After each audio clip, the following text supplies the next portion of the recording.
Colombia, un país de absurdos, actuaciones ilógicas, o de ideas bien intencionadas pero mal ejecutadas.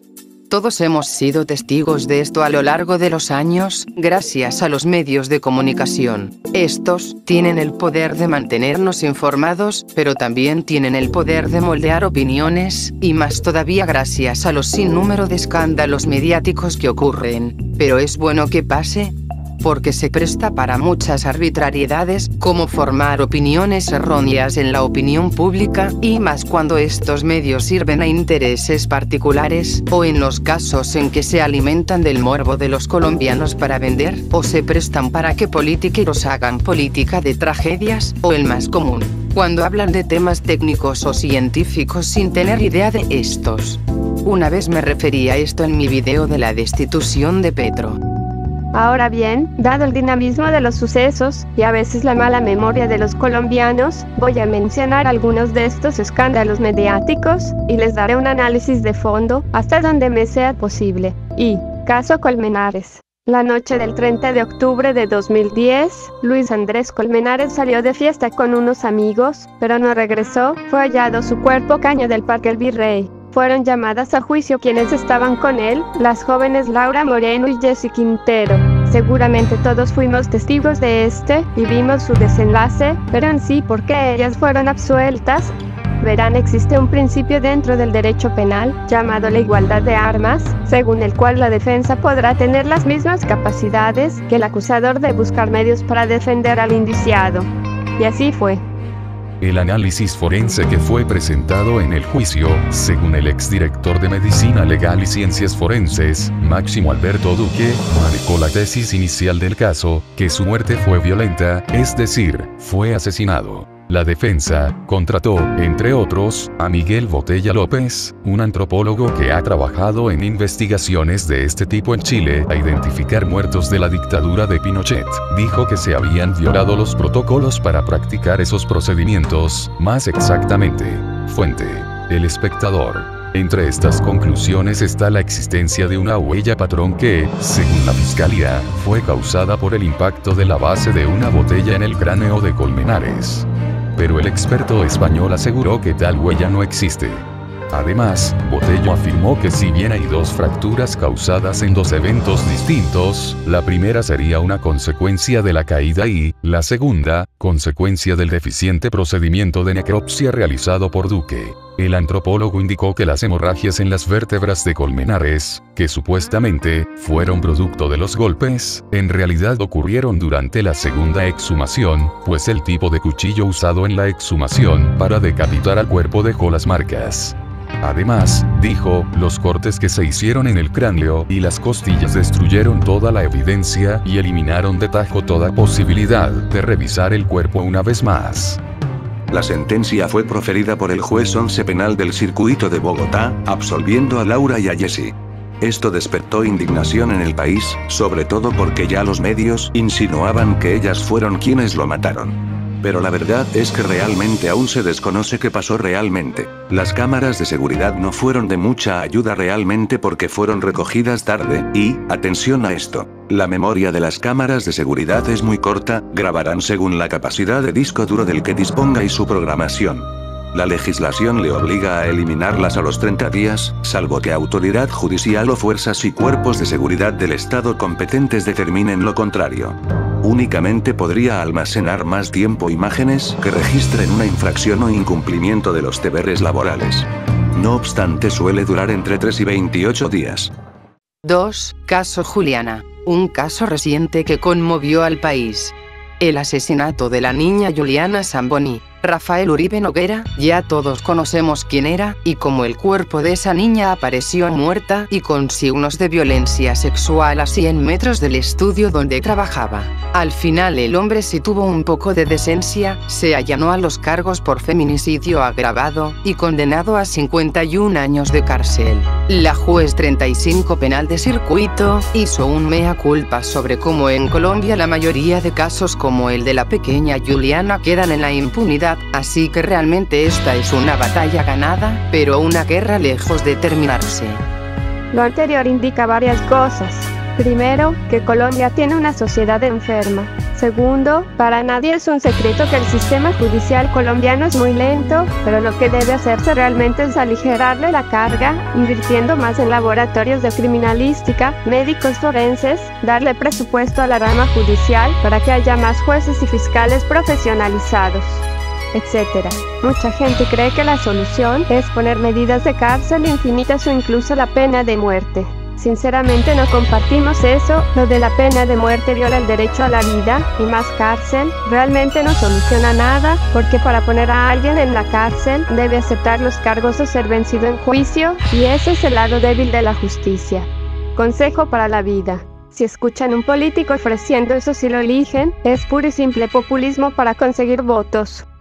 3. Todo lo relacionado al proceso de paz con la guerrilla FARC-EP. Este es realmente el más actual de todos los colombianos hemos estado presentes, siguiendo este proceso.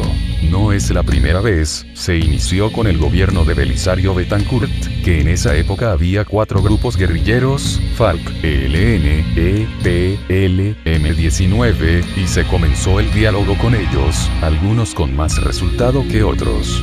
La tregua con las FARC se prolongó interrumpidamente hasta 1990.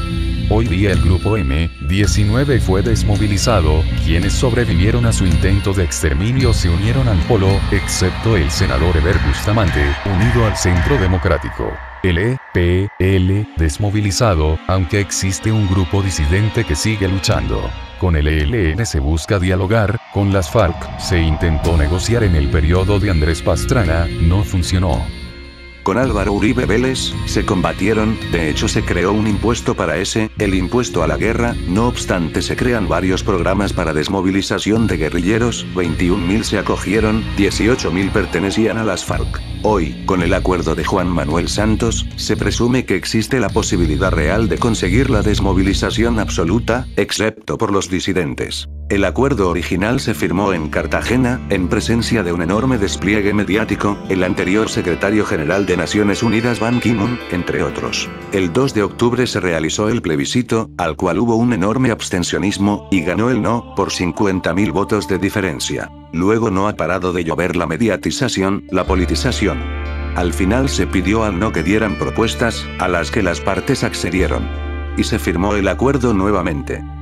Ahora, Colombia se halla luchando por su implementación, ya que se busca que se active la Jurisdicción Especial para la Paz, que es un mecanismo de justicia transicional creado para juzgar a guerrilleros, militares que cometieron delitos contra el derecho internacional humanitario con ocasión al conflicto. Creo que es importante aclarar una cosa: para que se configure como una verdadera y transparente justicia transicional, deben haber los siguientes presupuestos: justicia, verdad, reparación y no repetición. Los únicos delitos amnistiables son los delitos políticos, es decir, los delitos contra la existencia del Estado, como son rebelión, sedición, asonada, seducción, usurpación y retención ilegal de mando.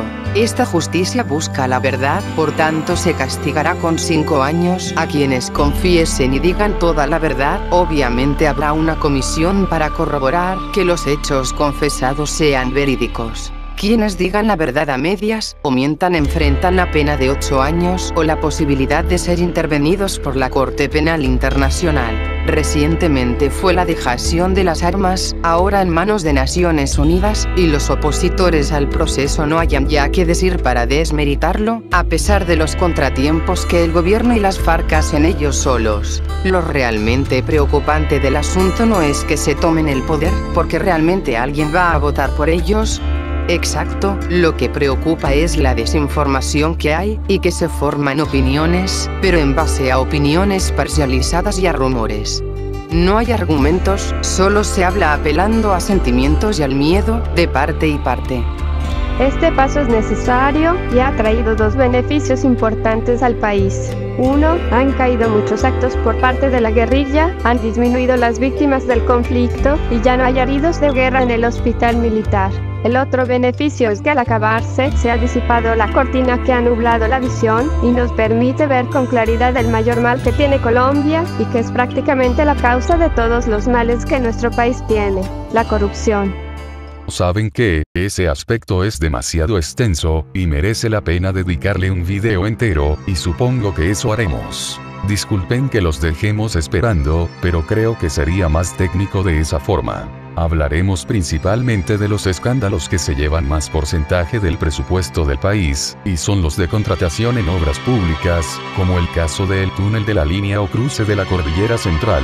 Para los no colombianos, se le llama así porque pasa por el alto de la línea, la que es la carretera más peligrosa del país por su ubicación geográfica, y una de las más importantes para la economía y transporte por tierra.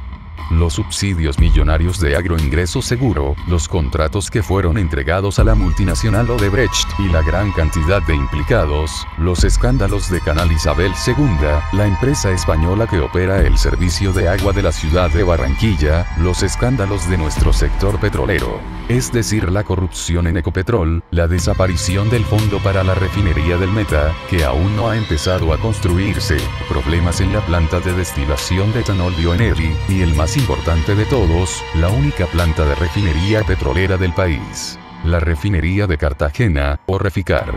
Sinceramente me pregunto qué tan necesario será eso. Digo, según este artículo de El Tiempo, el petróleo colombiano está casi agotado.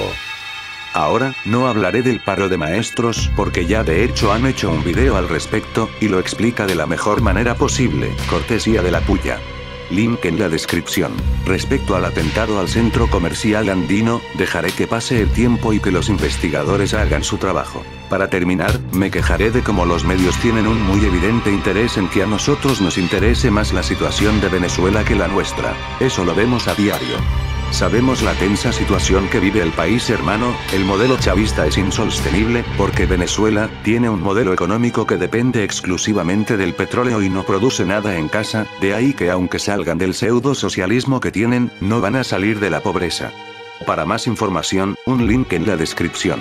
Lo que es de preocupar es que pasen a cada rato noticias de Venezuela cuando las noticias de importancia nacional no son transmitidas. Un ejemplo que fue los principales medios, Caracol y RCN, los medios más parcializados del país, en la víspera de Año Nuevo 2016, época en que se elegían los miembros de la Asamblea Nacional, miembros que luego se las arreglaron para separar del cargo, la transmitieron de manera impresionante. Lo que me molesta es que ese mismo día se estaba discutiendo el salario mínimo para el año 2016, y ni el más mínimo cuidado a eso. Y así han seguido en esa tónica. Bueno amigos, esperamos les haya gustado, like, favoritos, suscríbete, comparte, si tienes algo que agregar déjalo en los comentarios. Nos despedimos y hasta la próxima.